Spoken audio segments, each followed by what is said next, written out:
Denganmu dalam mimpi. Aku temukan kamu dengan versi kesendirian. Kesempatanku untuk minta kamu jadi pasangan, ini hanya bunga tidur. Almeira, Hafif. Sesudah asar, Hafif kembali ke rumah.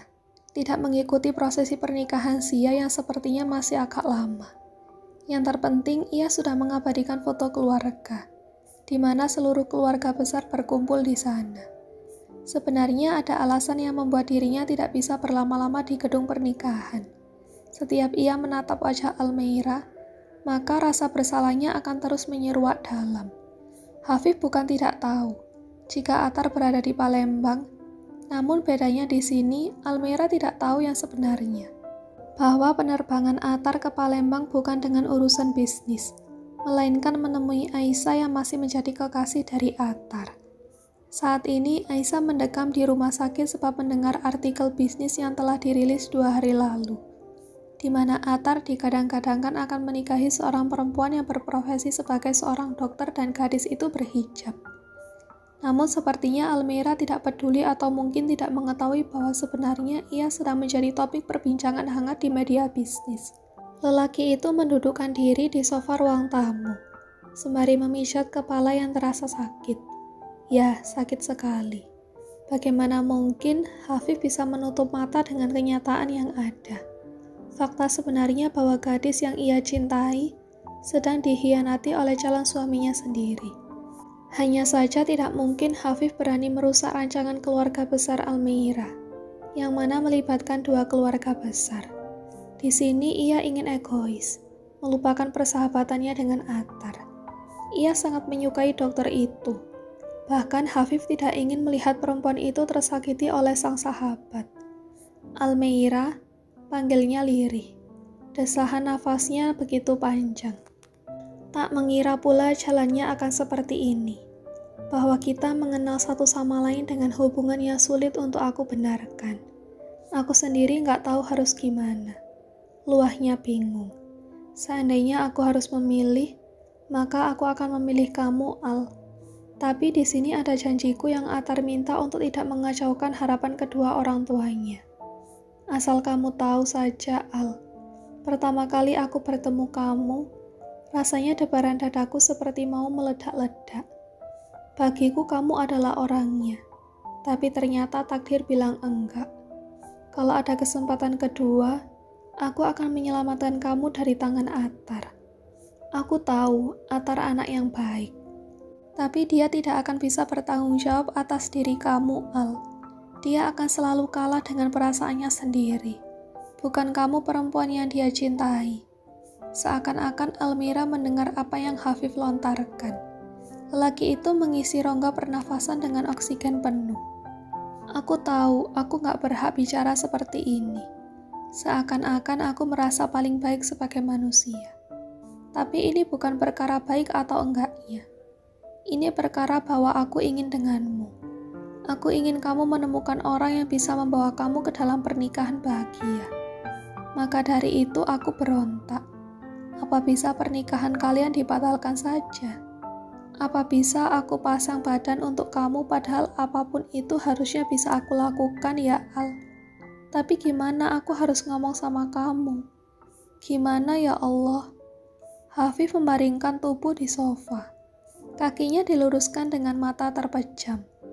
Siaran televisi terdengar mengisi ruangan, menghilangkan kesunyian yang ada di setiap sudut rumah. Hanya ada Hafif sendiri, sebab keluarga yang lain tentunya masih berada di hotel sampai pernikahan dari sang sepupu benar-benar telah selesai. Ruangan yang didekorasi dengan beberapa bunga dan juga tulisan yang menunjukkan huruf A dengan A begitu jelas, menghias kelopak mata Hafif saat ini. Rumah yang belum pernah ia lihat dan asing sekali, namun entah mengapa ia jadi berada di sana. Dan lebih anehnya, ia mengenakan baju batik dipadu celana hitam, didampingi kedua orang tuanya untuk melangkah masuk ke dalam rumah itu. Ada apa ini? Hafif merasa semua seperti ketidakmungkinan yang sedang ia rasakan. Matanya mengedar ke sekeliling. Ia tidak mendapati seseorang yang ia kenal sama sekali. Bahkan wajahnya begitu asing. Siapa mereka? Ia terus bertanya-tanya. Alhamdulillah Nak Hafiz sudah datang. Silahkan duduk. Sembari menunggu perempuan yang akan dilamar Nak Hafiz keluar dari kamar. Perempuan yang akan aku lamar. Kening lelaki itu sampai berkerut. Muncul banyak pertanyaan di dalam kepalanya. Siapa perempuan itu? Bahkan ia sendiri belum memiliki pandangan melamar perempuan lain. Ina, panggil adik kamu biar acara lamaran bisa dimulai. Siapa Ina? Mata Hafif langsung mengarah kepada perempuan dewasa. Sembari menggendong buah hatinya di sebelah perempuan parubaya itu. Dengan tampilan yang begitu menawan dan sopan, bahkan tampak mereka kompak dengan seragamnya. Siapa adik dari Ina ini? Ingin sekali Hafif buka suara, tapi seakan-akan lidahnya keluh. Dia ada di mana? Hafif, perempuan yang akan kamu lamar adalah Almeira. Suara itu menyapu daun telinga Hafif yang masih kebingungan di tempat duduk. Ketika ia menoleh ke sebelah, ia mendapat wajah uminya dengan senyuman manis. Bahkan tatapannya benar-benar sampai berbinar. Almeira, Hafif bergumam lirih kepada sang umi. Aku melamarnya. Ya, saat ini kita sedang melamar Almeira untuk kamu. Mana mungkin Umi, dia akan segera menikah dengan Atar. Aku tidak bisa menikahi perempuan yang sedang dalam lamaran lelaki lain. Tidak boleh merusak hubungan seseorang yang akan menikah. Itu dosa besar. Almeira telah memilihmu, Hafif. Dia memilihku. Hafif bertanya sekali lagi, meyakinkan bahwa apa yang ia dengar bukan sekadar perkataan sia-sia dari sang umi. Bagaimana mungkin dia bisa memilih Kumi? Bahkan dia jelas sekali telah memilih Atar. Namun belum selesai Hafif menyampaikan rasa kekalutan dan juga tidak percaya, tirai ruangan telah disibak, menampilkan wajah Almeira di sana. Hafif benar-benar kaget. Mengapa bisa perempuan itu yang ia lamar? Bagaimana ceritanya? Sebenarnya apa yang sedang terjadi? Assalamualaikum Mas Hafif. Suara lembut dan mempesona itu menyapa Hafif yang duduk didampingi orang tuanya. Om dan Umi, sambungnya kepada orang tua Hafif. Hafif berusaha menyadarkan diri bahwa lamaran yang sedang ia rasakan saat ini benar-benar nyata. Benar-benar wajah itu adalah Almeira. Sampai kepalanya terasa sakit ketika memikirkan apa yang sedang terjadi bukanlah omong kosong. Mas Hafif, Mas, tubuh lelaki itu terasa terguncang di atas sofa. Sampai ia tersadar dan segera membuka mata. Yang ia dapati pertama adalah pandangan sekeliling ruangan. Rumah yang sama persis di saat ia membaringkan diri tadi. Ah, ternyata mimpi. Keluarga besar Hafif telah kembali dari hotel. Menandakan bahwa pernikahan Sia telah selesai. Bisa-bisanya Mas Hafif tidur setelah asar. Gak baik tahu Mas. Alea, adik bungsu Hafif, mengomeli saudara lelakinya yang tampak masih diam di sofa. Benar itu apa kata adikmu Mas? Gak boleh setelah asar malah tidur. Nanti pikiran kamu dipenuhi setan loh. Sambung Gania pula. Sembari meletakkan tas di atas meja kaca, matanya mengarah kepada Hafif yang masih terduduk lemas. Hafif meyakinkan lagi bahwa bunga tidur barusan menampilkan wajah Almeira yang sempat ia lamar. Rasanya seperti nyata. Wajah cantik itu terus ada di pelupuk mata. Astagfirullah, ujar Hafif lirih namun masih terdengar oleh orang yang ada di dekatnya. Kenapa Mas? Gania memastikan keadaan sang buah hati. Ketika mendapati reaksi aneh dari Hafif di sebelah. Aku mimpi satu hal yang aku rasa agak berhubungan dengan perasaan aku, Demi. Siapa itu, Mas? Almeira. Hafif menganggukkan kepala. Dalam mimpi tadi, aku melamar Almeira. Tapi belum sempat lamaran itu berlangsung, aku sudah terbangun. Jadi aku tidak bisa memastikan apakah perempuan itu menerima lamaranku atau tidak. Astagfirullah, Mas. Almeira sudah dilamar oleh Atar, sahabat kamu sendiri. Masa lupa, gak boleh memimpikan seseorang perempuan yang sudah dalam ikatan lelaki lain. Kamu yang dosa. Aku juga gak minta bermimpi tentang Almeira, Mi. Ini sebab Mas tidur dengan keadaan yang badannya belum bersih. Mandi Gih, perintahnya pada Hafif. Hafif langsung beristighfar beberapa kali, lalu beranjak dari ruang tamu menuju kamar. Segera membersihkan diri agar tubuhnya kembali segar. Tadinya mimpi yang dia pikir adalah kenyataan, ternyata bunga tidur yang sebenarnya tidak memiliki arti apapun. Harapannya langsung patah dalam sekali ia buka mata. Dokter Almeida. Mbak, panggil Almeida kepada Ina, yang sedang duduk sendirian dengan buku di tangan. Refleks saja perempuan dewasa itu menolehkan kepalanya ke belakang. Mendapati Almeida berdiri di sana dengan perlengkapan sholat. Kenapa Al? Tanyanya. Perempuan itu berdeham, ikut duduk bersama Ina di sebelah. Aku boleh tanya something tentang pernikahan nggak, Mbak? Pasti boleh. Justru kamu harus belajar dengan pakarnya pernikahan. Memangnya Mbak pakarnya?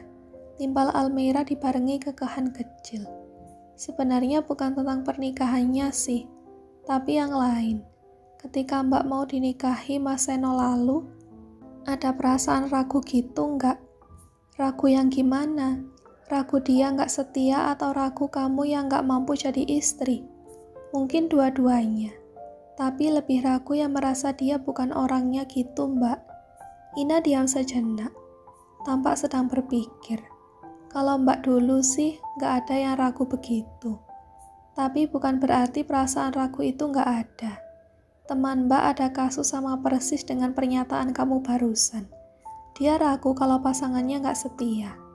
Mendadak nggak ingin dinikahi. Sebenarnya itu bagian dari ujian sebelum menikah. Makanya kita diminta untuk terus berdoa ke Allah, agar dikuatkan dan diyakinkan bahwa lelaki yang akan menikahi kamu itu adalah laki-laki yang terbaik. Penting juga sih Al untuk tidak terlalu terekspos di dunia luar. Maksudnya sebelum menikah, mengurangi aktivitas yang berhubungan dengan kegiatan luar rumah. Apalagi Atar sedang di Palembang gini. Harusnya kamu melarang dia, karena memang ujian pernikahan itu berat. Ini mohon maaf ya, bisa jadi masalahnya kembali sang mantan Atar di belakang kamu. Kita nggak ada yang tahu gimana kan, apalagi komunikasi kalian juga tidak terlalu intens. Seketika Almeida terdiam, ia membenarkan perkataan saudara perempuannya. Memang sampai saat ini, Atar tidak memberikan kabar apapun termasuk pesannya beberapa jam lalu. Masih tetap diabaikan. Atau kamu justru tertarik dengan lelaki itu? Lelaki yang mana? Lelaki di pernikahan Zia tadi. Kelihatannya kalian dekat. Itu loh mas-mas yang pakai beskap. Almeida menguntai tawa kecil. Ya ampun Mbak, dia itu justru yang bakal menangani wedding aku besok. Namanya Mas Hafif. Teman dekatnya Mas Atar juga sepupunya Zia. Oh iya? Iya Mbak beneran. Kenapa jadi bawa-bawa Mas Hafif?